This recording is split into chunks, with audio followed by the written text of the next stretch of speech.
My name is Bruce Strickland. I'm the director of the Global Leadership Academy here at Clark Atlanta University. The Global Leadership Academy is designed to help build success-driven innovators and leaders across the whole range of academic disciplines, with the ability to achieve success and excel in global professional environments. CAU has a storied history of successful graduates, both those who are mature in their careers as well as those who are just beginning. We have reached out to persons at every stage in their careers to come back and to give back here at CAU. And one of those that we've reached out to is Omar Muhammad, who has had some interesting experiences at the Turner Broadcasting System and now at Cartoon Network. As a person who is interested in the mass media arts industry and making a decision to focus on the business piece, how does that fit into your long-range view of what you want to do in the mass media industry career-wise? I think that initially it was such a far-fetched idea, and I've said initially I want to own my own film company, and I think that that's how I determined that I wanted to go into more of the business aspect. It's just kind of understanding that every interaction we have from the moment we wake up, we turn on the lights, where we've created some type of business transaction. So I think that the long range idea was more so just being the owner and the owner of my own film company, and being able to actually understand the business, not just be the owner and depend on other people to read the financials to me, or to be able to explain the business to me, but for myself to be able to get into the creative side, and then also sit down and look over the financials and understand what's going on in the industry, what trends are happening within the industry. I think that was one of the biggest ideas, or the long-range idea that I had initially. When you think back on your time here at CAU, what were the activities and services that you think helped prepare you for your entry into the work world and for securing your first position? I think the seminar courses were definitely one of the big helps. Being able to putting together the elevator speech, being able to give presentations, just understanding PI, the aspects of professionalism, image, and exposure. I think that those aspects have been very essential in me going into the corporate environment. Just the network that I've been able to build, being able to have this conversation with you now, and prior to now, us being able to talk while on campus, and just all the advice that I was able to get from more seasoned people with it that have experience within the corporate arena, I think have been very essential to my career now.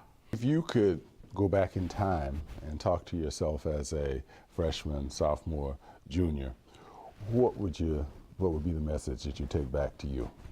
I would tell myself, internship. I think internships are extremely important.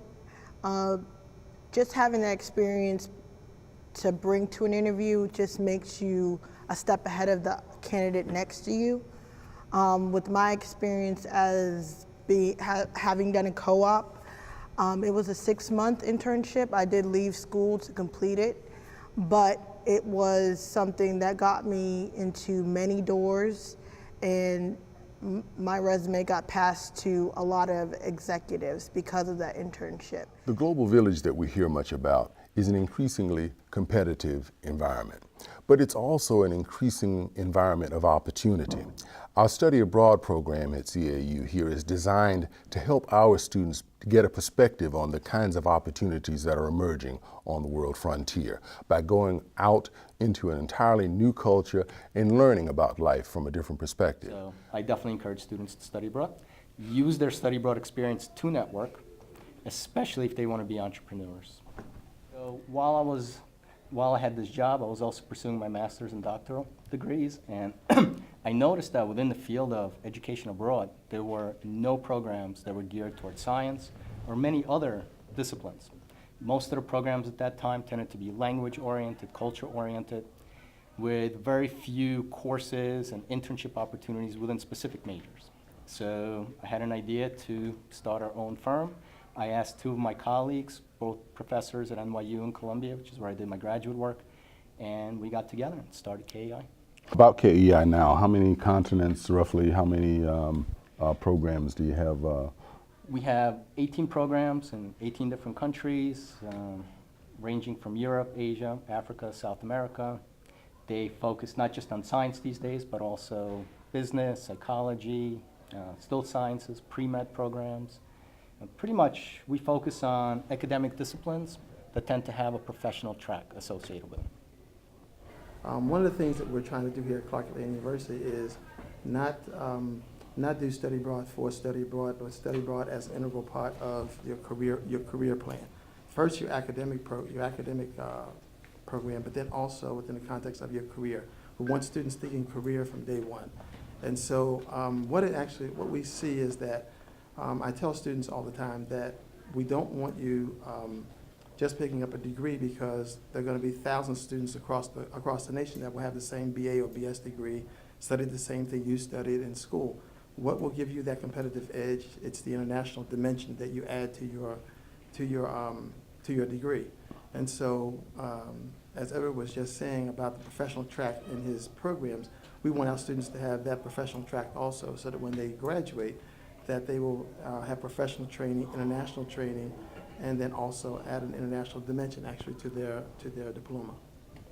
That lies at the core of the Global Leadership Academy, to provide experiences that help our students to achieve success on a global stage. One of the things that we do here at GLA is to bring experiences to our students that help them to achieve success.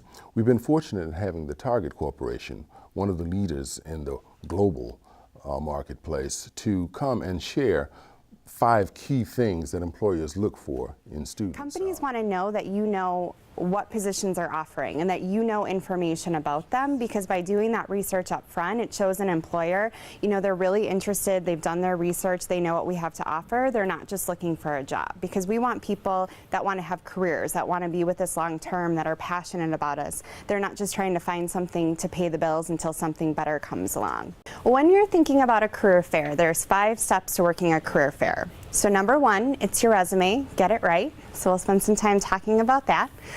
Step 2 is look sharp, so we'll talk a little bit about dress. Step 3 is doing your homework. So that's going to be doing some of that research, so we'll kind of talk about that a little bit. Step 4 is your approach, and we'll kind of talk about elevator pitches. I'll give you guys some time to practice. If anyone wants to come up, we can kind of do a little mock and kind of run through what that looks like. And then step 5 is closing the deal. So I've told them about myself, and we're kind of ending that conversation, so what do I do next? So you want to be one of those who has the 5 out of 5 to start with, because understand that hasn't won the game. That's just getting you on the field to play. Because it's really all about doing research. So a couple of things that I would tell you that would just kind of put you one step ahead is, number 1, before you come, I would definitely, I'm sure on the website it probably says, or you can get the information of what employers are going to be attending. So that's just a great way to kind of start, so that you're not walking in, because it can be very overwhelming if you haven't been to a career fair before and you walk in and there's 100 employers and you're like, where do I start? So the first thing I tell people is try to get a list and see what employers are going to be there and put a plan together. So what are the employers that I know I definitely want to make sure that I hit? Because the thing to remember, it's going to be very busy, and you only have a limited amount of time. So you want to make sure that you're hitting those top employers that you're really interested in. We are happy to be able to provide career fairs for our students at CAU. I liken it to fishing in a barrel versus fishing in the wide open sea. When they're right here, employers who are looking for talented, capable students like ours, our students are at an advantage. They have access to these opportunities right here where they can reach them. I think ultimately when a candidate comes up, has a resume that looks sharp, they're dressed professionally, and then they have, again, just more focus, those are some of the key things that we look for. And again, just being well prepared with a resume or an idea of what they're looking for, and knowing a little bit about the company. Characteristics and attributes that impress me most when I meet students at a career fair, That would be probably when they come up to me and approach me and show some assertiveness and some confidence, and they're able to come up and give me that, what we like to call that elevator pitch, and talk to us about their skills, their knowledge, their ability, their leadership abilities, because those are things that we look for our positions that we have. We have a leadership program, our emerging leaders program, and we have our supervisor leadership program, and so those are some of the characteristics that we look for. Primarily the fact I love kids who can come up and tell their story. What do you have? You know, your resume is kind of the table of contents, but you have to be able to fill in the gaps for me. For doing your research and really knowing what it is that you want and applying that to what it is that we're looking for. People that come with a really outgoing personality and kind of know what they want to do and have some long-term goals and what they are working towards. Well, honestly, what we look for in a candidate, as far as characteristics are concerned, I mean, we look for people that are highly motivated, self-disciplined, people that really want to work. Just somebody who understands that you only get one time to make a first impression on a company. You come out here, look the part, do your research on your company, feel confident, put a smile on your face. For some of our students, receiving negative feedback can be a real challenge to do in an unemotional and productive way. One of the things that our target partners have helped with have been experiences that help our students not only to have experience with receiving feedback, but also in learning how to give it in a productive and compassionate way. These are important experiences for our students, not only to learn how to be a good employee, but also to begin those first steps in learning supervisory skills. You're the manager and you're the team member. So you have to give your team member feedback because they missed a deadline to get a very important report done that you were supposed to give to your boss. She missed the deadline. She missed the deadline. Hey, Paradise. Hi. I just wanted to talk to you about the project that you missed the deadline, and by doing that, it kind of hurt the team. So I just. Yeah, I'm still. Hey, what happened? Oh, okay. What caused you to miss the deadline? I'm sorry. I thought the deadline was supposed to be next week instead of this week. I didn't realize that it had to be done this early. Okay, so, okay. So what is she, so give her what you need her to do. Okay, next time when you're unclear about something, I feel like you should come and communicate that with me because I've given instructions, and then next time we won't have this problem. Did you have a response, team?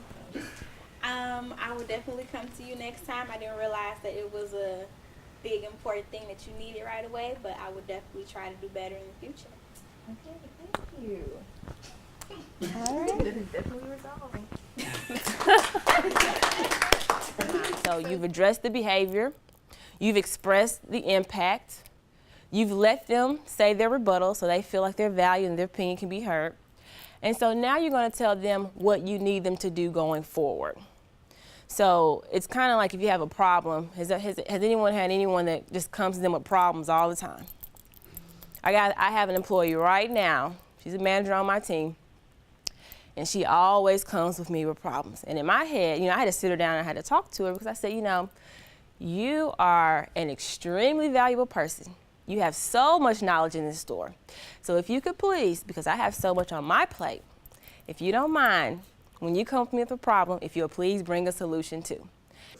The Global Leadership Academy is focused really on helping our students achieve success.